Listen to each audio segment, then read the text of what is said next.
Hello everybody and welcome back to my channel.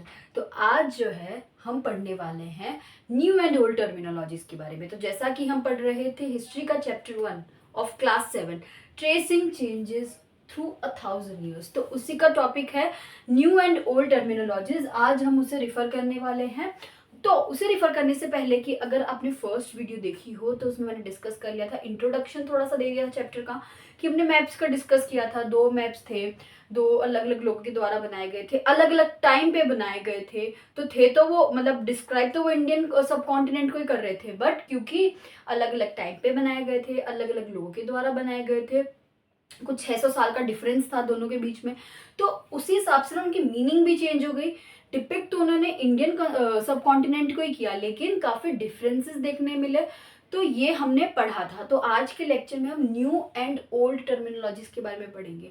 Terminologies का मतलब क्या होता है कि डिफरेंट डिफरेंट टर्म्स, ठीक है, हम जो टर्म्स को डिस्क्राइब करते हैं, कोई भी टर्म हो गया तो नया टर्म होगा और पुराना टर्म होगा, तो हमें लगता है कोई भी नया और पुराना टर्म इनका कोई रिलेशन नहीं है, लेकिन ऐसा नहीं है। आप कोई भी एक वर्ड पकड़ो तो उस वर्ड का क्या ना मीनिंग चेंज हो जाता है, ठीक है। वो जो टर्म है, वो जो वर्ड है, उसका over the years meaning change हो जाता है। हमने देखा कि इन्फॉर्मेशन चेंज हो गई, इंडियन सब कॉन्टिनेंट की बात करी तो इन्फॉर्मेशन काफ़ी चेंज हो गई थी। तो उसी के साथ सिर्फ इन्फॉर्मेशन चेंज नहीं होती, मतलब इतने साल अगर हम कंपेयर करें तो सिर्फ इन्फॉर्मेशन नहीं चेंज होती है, लैंग्वेज भी बदल जाती है और उनके मीनिंग भी बदल जाते हैं, ठीक है।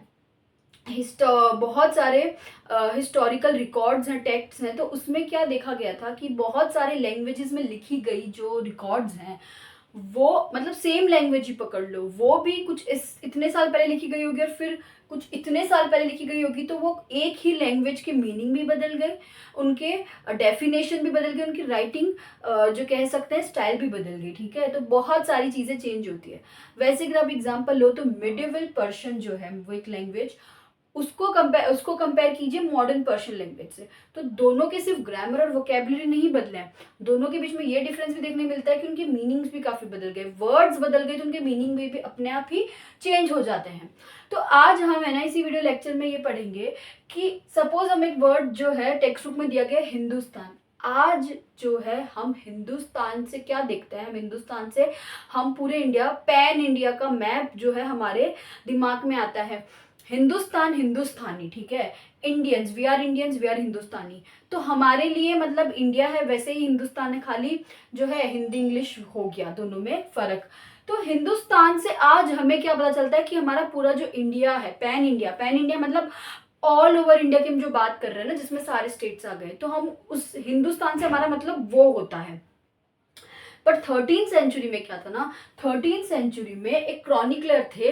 सबसे पहले क्रॉनिकलर कौन होते हैं? क्रॉनिकलर वो होते हैं जो इंपॉर्टेंट हिस्टोरिकल इवेंट्स लिखते हैं। They are those who write important historical events. वो उन्हें लिखने वाले होते हैं, वो अकाउंट्स और रिकॉर्ड्स लिखते हैं जो हिस्ट्री में जो इवेंट्स हुए ना उनके। तो मिन्हाज सिराज एक क्रॉनिकलर थे, तो उन्होंने पर्शियन लैंग्वेज में अकाउंट और रिकॉर्ड्स लिख के रखे थे। किसके बारे में?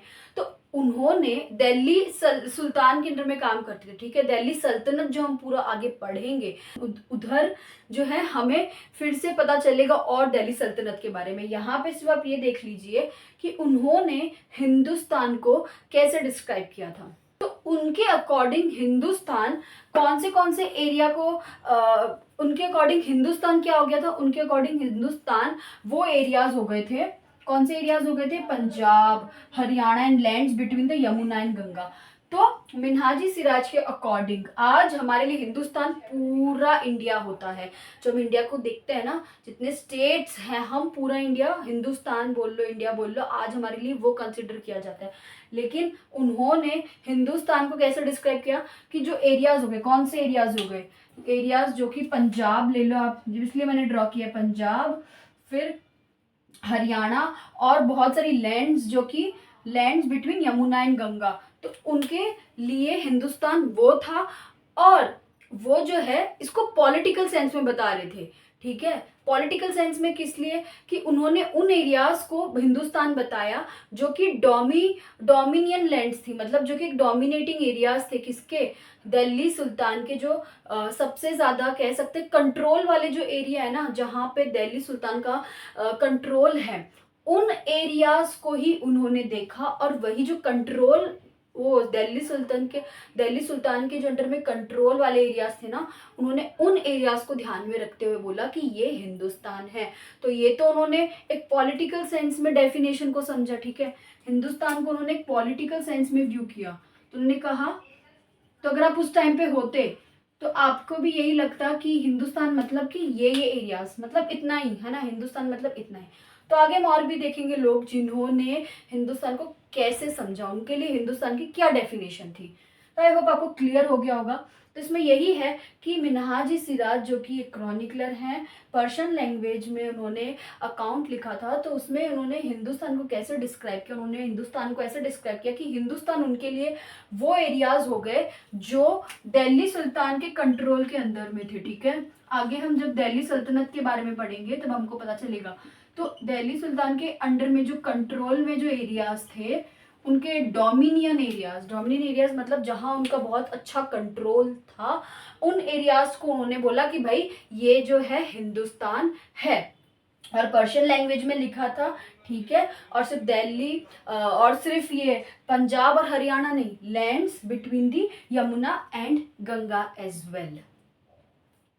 तो जैसे मिन्हाज ई सिराज ने अपना खुद का डेफिनेशन दिया हिंदुस्तान का, वैसे ही 16th सेंचुरी में उन्होंने 13th सेंचुरी में ये चीज़ बोली थी। 16th सेंचुरी में बाबर कौन हुए? अकबर के दादाजी।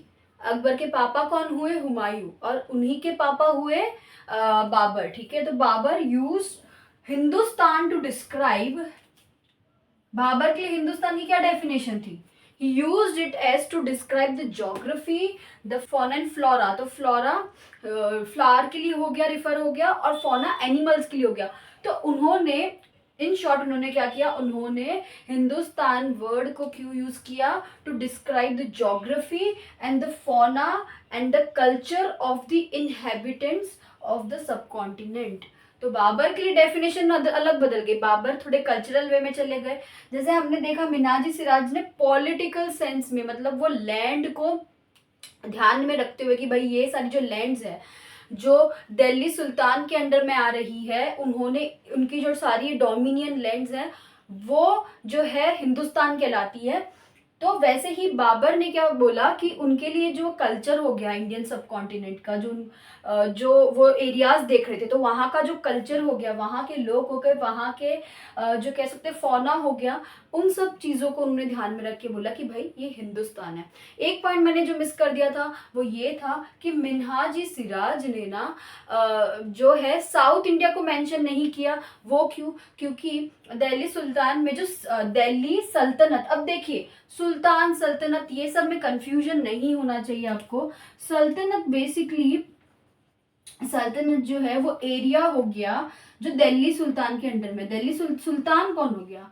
रूलर हो गए वो, ठीक है, मुगल एम्परर वो जो रूलर हो गए उस टाइम के, जो दिल्ली में दिल्ली के कुछ एरियाज को और जो बाकी एरियाज को कंट्रोल कर रहे थे। तो एरियाज को रिफर करने के लिए हम सल्तनत बोलेंगे, दिल्ली सल्तनत। और वैसे रूल कौन कर रहा था? सुल्तान ही कर रहा था ना। तो इसमें क्या कहा गया कि साउथ इंडिया का क्यों नहीं मेंशन किया हिंदुस्तान में, और सिर्फ वो पंजाब हरियाणा और lands between Yamuna and Ganga क्यों मेंशन किया? क्योंकि उस टाइम पे उन्होंने इतने एरियाज उन्होंने कंट्रोल किए थे। तो एक लाइन लिखी होगी कि वही हिंदुस्तान वर्ड जो है ना सेम रहा और भी एरियाज के लिए, नॉर्थ इंडिया के एरियाज के लिए जो दिल्ली सुल्तान ने क्या कह सकते हैं कंट्रोल कर रखे थे एरियाज, ठीक है। वो हिंदुस्तान वर्ड उन सारे एरियाज के लिए रिफर किए गए और majorly north India, south India का कोई मेंशन नहीं है। समझ आ गया? फिर से कह देती हूँ कि दिल्ली सुल्तान ने जो एरियाज में कंट्रोल किए थे, जहाँ पे अपना जो है कंट्रोल करके रखा था, उनके जो डोमिनियन एरियाज थे, उन सारे एरियाज को मिन्हाज सिराज ने क्या बोला? ये हिंदुस्तान है। तो दिल्ली सुल्तान ने तब कोई साउथ इंडिया के कोई भी एरियाज या स्टेट को नहीं कंट्रोल में कर रखा था, अपने कह सकते हैं उनके कंट्रोल में वो एरियाज नहीं थे, इसीलिए साउथ इंडिया को उस टाइम पे कंसिडर नहीं किया गया था। उस टाइम पे हिंदुस्तान की डेफिनेशन 13th सेंचुरी के टाइम पे वही थी जो एरियाज उन्होंने कंट्रोल कर रखे थे। और फिर ये 16th सेंचुरी का इंसिडेंस है जो मैंने आपको बता दिया है। तो अब आगे चैप्टर में देखोगे कि 14th सेंचुरी के एक पोएट आमिर खुसराव ने भी हिंदुस्तान को जो है डिस्क्राइब किया था हिंद वर्ड के थ्रू, ठीक है। But while the idea of a geographical and cultural entity like India did exist, but Hindustan did not carry the political and national meanings which we associate with it today. मतलब India को तब cultural और geographical वे में देखा जाता, मतलब India की cultural और जोग्राफिकल एग्जिस्टेंस लोगों को समझ आने लग गई थी। लेकिन इंडिया की डेफिनेशन के ना बहुत एस्पेक्ट्स है। आज अगर हम इंडिया के बारे में बात करते हैं तो कितनी डाइवर्सिटी है, कितने सारे फैक्टर्स हैं जिससे हम इंडिया को जो है एक्सप्लेन कर सकते हैं। बहुत चीज़ें हैं जो हम इंडिया के बारे में बता सकते हैं। लेकिन तब तक क्या, जैसे मैंने कहा था, हिंदुस्तान की डेफिनेशन 13th सेंचुरी में कुछ और थी, 16th सेंचुरी में कुछ और थी, 14th सेंचुरी में कुछ और थी। ऐसे बहुत सारे लोगों ने ना हिंदुस्तान की डेफिनेशन दी होगी और अपने नज़रिए से समझा होगा, तो इसीलिए उन्होंने उस तरीके से डिपिक्ट किया। लेकिन कह सकते हैं आज जो पॉलिटिकल और नेशनल आइडेंटिटी है ना अपने कंट्री की, जो मीनिंग है एक, आज हम कह सकते हैं इंडिया की नेशनल आइडेंटिटी ये है, पॉलिटिकल मीनिंग ये है, वो उस टाइम पे नहीं एग्जिस्ट करती थी। तब इंडिया में लोगों ने, तब जब है ना उन्होंने इंडिया को समझना शुरू किया कि भाई ये है रियल मीनिंग, तब उनको नेशनल, तब उनको जोग्राफिकल और कल्चरल एंटिटी मतलब एग्जिस्टेंस, तब उनको धीरे धीरे वो समझ आ रहा था कि भाई क्या जोग्राफिकल एग्जिस्टेंस हमारे कंट्री का, क्या कल्चरल एग्जिस्टेंस है। बट उनको जो चीज़ नहीं समझ आई थी वो थी कि धीरे धीरे देखो पॉलिटिकल और नेशनल मीनिंग क्यों तब धीरे धीरे नहीं बनना शुरू थी, टाइम के साथ अब बनना शुरू हुई, क्योंकि पॉलिटिकल जो है सिस्टम डेवलप हो रहा था, रूलर्स आ रहे थे, फिर धीरे धीरे है ना चीज़ें बदलती जाती है। इसीलिए तब हम ये नहीं कह सकते कि पॉलिटिकल मीनिंग जो है अपने इंडिया का ये होगा। समझ आ रहा है आपको? इसीलिए तब तक जो है इंडिया को कम्प्लीटली डिस्क्राइब नहीं कर पाए थे, क्योंकि तब तो रूलर्स आने शुरू हुए थे, धीरे धीरे रूलर्स आने शुरू हुए, कंट्रोल उन्होंने करना शुरू किया। तो कह सकते हैं कि ये है डिफरेंट लोगों ने अपने हिसाब से जो है एक ही टर्म को, न्यू एंड ओल्ड टर्मिनोलॉजी, ये टॉपिक का नाम इसलिए क्योंकि उन्होंने जो टर्म है उसको अपने कॉन्टेक्स्ट में देखो। हिस्टोरिकल बैकग्राउंड अलग है, वो 13th सेंचुरी में हुआ, ये 16th सेंचुरी में हुआ। तो मैंने कहा था हिस्टोरिकल बैकग्राउंड्स अलग अलग होते हैं, तो हिस्टोरियंस को उनके टुवर्ड्स बहुत सेंसिटिव होना पड़ता है, वो इग्नोर नहीं कर सकते। वो 13th सेंचुरी की बात को भी नहीं इग्नोर कर सकते, वो 16th सेंचुरी वाले इंसिडेंट्स को भी नहीं इग्नोर कर सकते, उन्हें उन दोनों को ध्यान में रखना पड़ेगा, जैसे मैंने मैप का एग्जाम्पल दिया था। So historians have to be very careful about the words they use because they meant different things in past. So as we have already studied, we took the example of Hindustan. तो हिंदुस्तान में हमने देखा था कि the word Hindustan today for us Hindustan, which means pan India, is totally different from it used to be in past. Past में मिनाजी सिराज और बहुत सारे क्रॉनिकलर्स जो थे, और कह सकते बाबर, उन सब के लिए ना, इन सभी लोगों के लिए जिनका मेंशन टेक्स्ट बुक में किया गया है, इन सभी लोगों के लिए हिंदुस्तान का मतलब कुछ और हुआ करता था और आज हमारे लिए मतलब कुछ और हुआ करता है। तब भी वो उस नज़रिए से इंडियन सब कॉन्टिनेंट को देखते थे, मतलब उन्होंने जितना डिस्कवर किया और अलग अलग कह सकते क्राइटेरिया वाइज कि किसी के लिए जोग्राफिकली जो है मीनिंग हिंदुस्तान निकल के आया, किसी के लिए पोएटिक वे में, किसी के लिए पॉलिटिकल वे में कि कितने लैंड्स एक्वायर किए गए थे, और आज जो हिंदुस्तान है उसका मतलब अलग है, इंडिया, ठीक है। तो हिस्टोरियंस ना कोई भी पीरियड में जिन भी लोगों के बारे में पढ़े और उन्होंने अपने पास्ट में क्या क्या जो है रूलर्स ने चीज़ें बोली है, लिखी है, तो इन सब के टूवर्ड्स हिस्टोरियंस को सेंसिटिव होना पड़ता है। They can not neglect and also they can not take one thing seriously over the other. उनको हर एक चीज़ को उतने ही इम्पोर्टेंस से और उतने ही अच्छे से समझना पड़ता है। अब एक एग्जाम्पल मैं आपको इसमें बताना चाहूँगी, फॉरेनर है, वर्ड फॉरेनर, ये जो वर्ड है ये आज हमारे लिए इसका मतलब ये होता है कि कोई भी वो इंसान जो इंडियन नहीं है, अब्रॉड से आया हो, आउट ऑफ इंडिया से आया हो, तो हम क्या बोलेंगे, अरे ये तो फॉरेनर है देखो। तो हमारे लिए फॉरेनर का मतलब आज के टाइम पे वो होता है, लेकिन पास्ट में फॉरेनर का मतलब कुछ और हुआ करता था।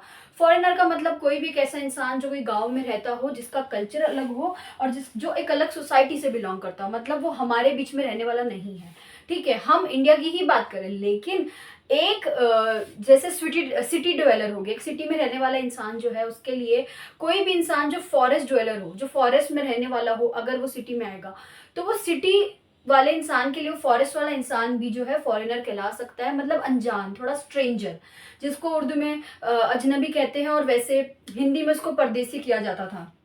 तो ये परदेसी और अजनबी पे बहुत सॉन्ग्स भी बने, परदेसी परदेसी जाना नहीं, ठीक है। तो वो शायद उसी कॉन्टेक्स्ट में है कि कोई स्ट्रेंजर है, वो पसंद आ गया, अब तुम मत जाना। तो ये चीज़ कहना चाहती हूँ इसके, मतलब मैं यहाँ पे सिर्फ यही चीज़ कहना चाहती हूँ कि फॉरेनर आज जो हमारे लिए वर्ड है वो ये हो गया कि someone who is not Indian, but in past foreigner कोई भी वो स्ट्रेंजर इंसान हुआ करता था जो जिसकी जो है हमारी सोसाइटी का पार्ट नहीं है, एक अलग कल्चर से बिलोंग करता हो। एक सिटी में रहने वाले इंसान को एक फॉरेस्ट में रहने वाला इंसान स्ट्रेंजर लग सकता है, पर विलेज में ही रहने वाले इंसान, फॉरेस्ट एरिया में ही रहने वाले दो पीजेंट्स हो गए सपोज, वो दोनों भला ही कोई रिलीजियस या कास्ट बैकग्राउंड, अलग अलग कास्ट या रिलीजियस बैकग्राउंड से आते हो, पर वो दोनों ना क्योंकि एक विलेज में रह रहे हैं तो वो दोनों एक दूसरे को फॉरेनर नहीं समझेंगे, क्योंकि रह तो वो एक ही विलेज में रहे हैं। फिर भलाई वो रिलीजियस अलग बैकग्राउंड से आते हो या कास्ट अलग बैकग्राउंड से आते हो। और आई होप आपको अच्छे से समझ आ गया हो। अब नेक्स्ट वीडियो में हम पढ़ेंगे हिस्टोरियंस एंड देयर सोर्सेस।